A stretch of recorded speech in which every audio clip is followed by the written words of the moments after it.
Laymen's evangelical fellowship స్థాపకులు దానియేల్ గారు 1957వ సంవత్సరం డిసెంబర్ 11వ తేదీన చేసిన ప్రసంగం.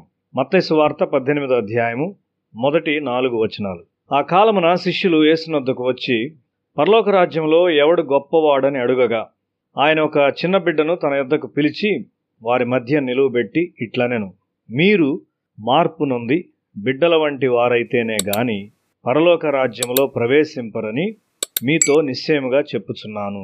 కాగా ఈ బిడ్డ వలె తన్ను తాను తగ్గించుకుని వాడెవడో వాడే పరలోక రాజ్యంలో గొప్పవాడు. శిష్యులు అడగకూడని ఒక ప్రశ్నను అడుగుచున్నారు. దేవుని రాజ్యంలో అటువంటి ప్రశ్న అవసరం లేదు. వారింకా లోకపు మనసుతో ఉన్నారు.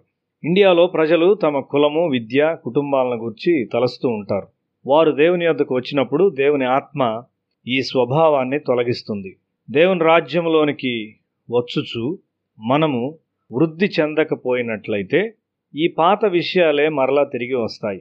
మీరు మార్పు నుండి బిడ్డల వంటి వారైతేనే గాని అని యేసు చెప్పాడు. అనేక మంది క్రైస్తవులు మార్పు చెందలేదు.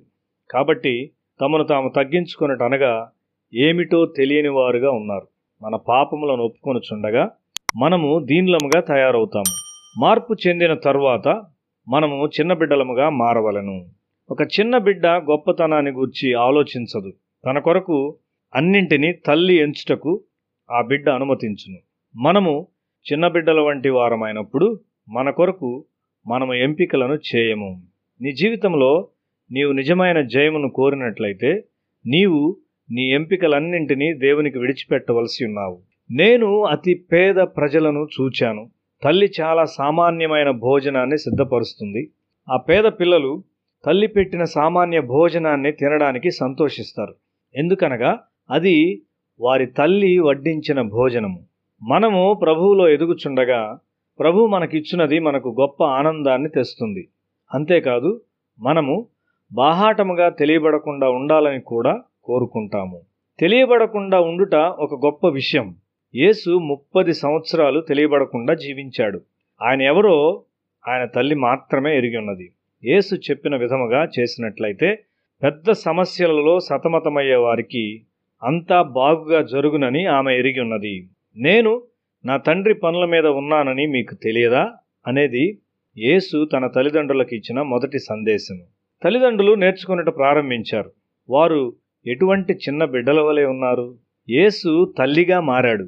తల్లి బిడ్డగా మారింది. యేసుతో ఉన్నవారు తమ ఆధిక్యతలను గూర్చి ఆలోచించరు.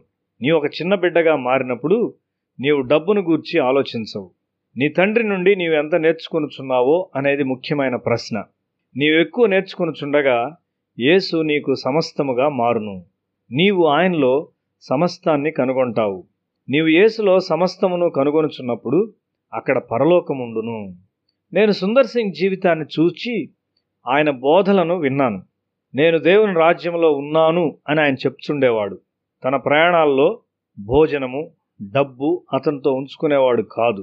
ఎందుకనగా అతని తండ్రి ఎల్లప్పుడూ అతనితో ఉన్నాడు అని చెప్పుచుండేవాడు. అతడు ఆకలిగా ఉన్నప్పుడు దేవుడు అతని అవసరతలను తీర్చేవాడు. మనము చిన్న బిడ్డలముగా మారుచుండగా దేవుడు మనకు సమస్తముగా అగును.